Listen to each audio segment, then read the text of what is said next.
काय बनवणार आहे मम्मी? आज मी बनवणार आहे लहान मुलांसाठी पौष्टिक असं मेट फूड. म्हणजे ते आपल्याला वरण भाताबरोबर तोंडी लावता येतो. प्लस जर कोणी आजारी असेल लहान किंवा मोठं तर आपल्याला असा भात हा चिकट इंद्रायणी राईस बनवला समजा आपण, तर त्याच्यामध्ये 1 चमचा हे मेट फूड टाकायचं, त्यावरून तूप टाकायचं आणि ते मिक्स करून खायचं. म्हणजे ते खायला पण पौष्टिक आणि सगळ्यांना आवडणारं आहे आणि लहान मुलांना तर नक्कीच आवडेल. तुम्ही करून बघा तुमच्याकडे असतील तर मी त्यासाठी काय काय घेतलेलं आहे तुम्हाला दाखवते. तर हे बघा इथं घेतलेलं आहे मी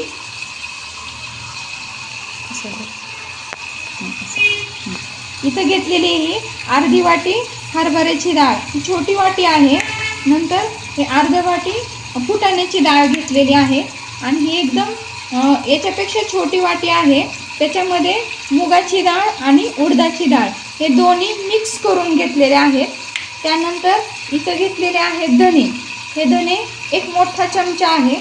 त्याच्यानंतर हा मी मसाला घेतलेला आहे, त्याच्यामध्ये ही आहे जायपत्री, इथं 1 लवंग घेतलेली आहे, 1 काळी मिरी घेतलेली आहे, दालचिनी घेतलेला आहे, इथं हा थोडासा हिंग आहे, इथं शहाजिरा आहे आणि इथं हा चक्री फूल आहे. तर तुम्ही काळी मिरी आणि लवंग नाही घातली तरी चालेल, कारण जर लहान जास्तच बाळ असेल तर आपण नाही घातलं तरी चालेल. ठीक आहे. तर आता सगळ्यात आधी आपल्याला इथं हे थोडंसं भाजून घ्यायचं आहे. त्यासाठी इथं मी कढई ठेवलेली आहे गरम करायला. तर ही कढई गरम झाल्यानंतर आपल्याला त्यामध्ये पहिल्यांदा सगळ्यात आधी भाजून घ्यायचे आहेत ते धणे. बंद कर. आता हे धणे घेऊया. हे धणे भाजून घ्यायचे आहेत. जास्त लालसर नाही भाजायचं, नाहीतर मग काय होतं, करपल्यासारखा वास येतो. तर थोडंसं लालसर याच्यामध्ये मी तेल टाकलेलं नाहीये, कारण हे आपल्याला चाळून घ्यायचं आहे नंतर, मग चाळताना त्रास होईल. त्यामुळं तेल बिलकुल वापरायचं नाही. हे सगळं कोरडं असतानाच भाजून घ्यायचं आहे, त्यामुळे थोडासा वेळ लागेल भाजताना. बंद कर. लालसर झालेले आहेत, तर आता हे काढून घ्यायचं आहे. हे काढून घेतलेले आहेत. त्यानंतर आपल्याला डाळ भाजून घ्यायची आहे, हरभऱ्याची डाळ. हे अशीच भाजून घ्यायची आहे सेम. बघा डाळ ही अशी लालसर भाजून घेतलेली आहे. ही आपल्याला याच्यावरती काढून घ्यायची. त्यानंतर आपल्याला हे चण्याची डाळ भाजून घ्यायची आहे. ही लालसर भाजायची आहे सेम. हे बघा इथं डाळवे ही भाजून घेतलेले आहेत. त्यानंतर आपल्याला याच्यामध्ये भाजून घ्यायचं आहे हे मूग डाळ आणि उडदाची डाळ, जी मिक्स करून घेतली होती मी थोड्याशा प्रमाणामध्ये. ही लालसर भाजून घ्यायची आहे. याच्यामध्ये मी एकदाही तेल टाकलेली नाही आणि एकदाही म्हणजे तेलाचा वापर केलेला नाही, कारण ते चाळताना आपल्याला नंतर खूप त्रास होईल. पूर्ण सगळं ते चाळणीत अडकून बसेल. आणि पौष्टिक आहे तर तेल कशाला वापरायचं ना, बरोबर. कारण लहान मुलांसाठी आहे हे, तेल कमी खाल्लेलं चांगलं असं तर सगळेच म्हणतात. ठीक आहे. तर ही अशी लालसर, हे बघा ही लालसर भाजलेली आहे, हे दिसते, ही लाल झालेली आहे. तर ही आपल्याला काढून घ्यायची आहे. तर हे बघा आता आपलं इथं सगळं हे भाजून झालेलं आहे. तर याच्यामध्ये हा आपल्याला पूर्ण घेतलेला सगळा मसाला टाकायचा आहे. पण आता हे थंड होईपर्यंत आपल्याला वाट बघायची. तर हे मी टाकते.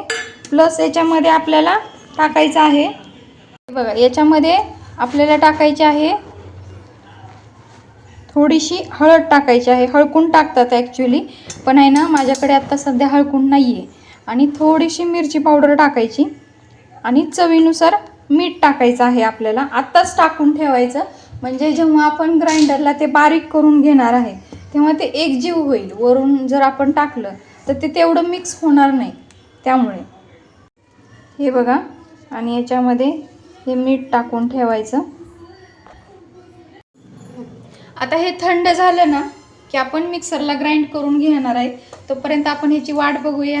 तोपर्यंत तुम्ही चॅनलला लाईक केलेले नसेल तर लाईक करा, आणि ज्यांनी सबस्क्राईब केलेलं असेल तर त्यांना पुन्हा सबस्क्राईब करायची गरज नाही आहे. एकदा केलं तरी तुम्हाला माझे व्हिडिओ दिसत आहे.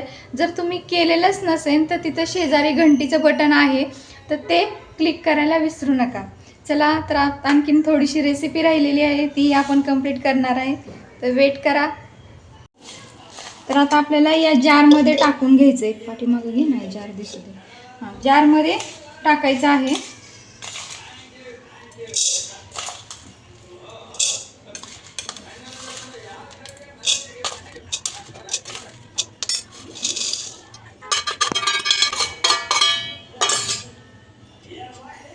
जारमध्ये याला आता आपण मागं घे ना थोडंसं, याला आपण आता ग्राइंड करूया. इथे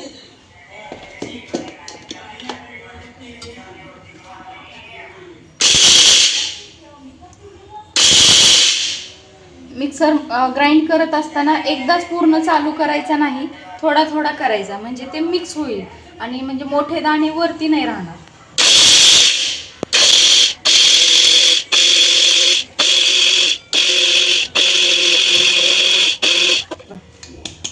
आता हे काढलेलं आहे. आता हे चाळून घ्यायचं आहे आपल्याला. बंद. चाळण घेतलेली आहे.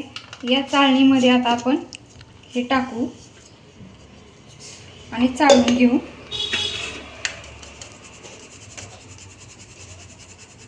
हे सगळ्यात बारकी छोटी चाळण गाळणी वापरलेली, जी आपण सुजीची चाळण म्हणतो ना, ती वाली घेतलेली आहे मी, कारण हे जाडसर नाही चांगलं लागत.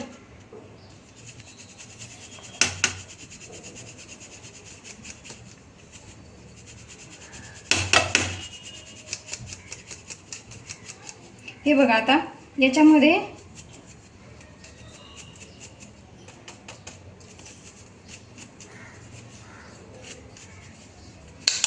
हे असं मोठाड राहिलेलं आहे. हे पुन्हा आपल्याला आणखीन एकदा ग्राइंड करून घ्यायचे आहे. इकडं माझ्याकडे हे आता मोठाड राहिलेलं आहे ना याच्यामध्ये, तर हे परत एकदा आपल्याला मिक्सरला टाकून परत एकदा फिरवून घ्यायचं आहे आणि नंतर परत चाळायचं आहे. बंद कर. हे मिक्सरच्या जारमध्ये टाकायचे आणि पुन्हा एकदा फिरवून घ्यायचं. एकदम बारीक या जारमध्ये पटकन होतं, बट ते जास्त क्वांटिटीमुळे लवकर नाही झालं. आता पुन्हा आपण हे तसंच त्याप्रमाणे चाळून घेऊ.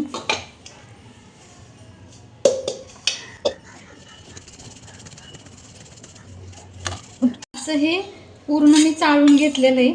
असं हे सुंदर मेथकूट आहे. जवळपास हे पावशेरपेक्षा जास्त झालेलं आहे. तर हे आपल्याला खूप दिवस जातं. रोज जर लहान मुलाला जर तुम्ही चालत असेल ना, कमीत कमी हे 15 ते 20 दिवस म्हणजे आपल्याला पुरेसं होतं.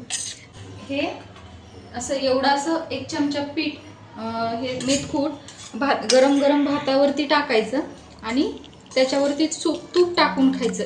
खूप सुंदर, अप्रतिम, आणि त्यांनी लहान मुलांच्या पोटात पण जाईल.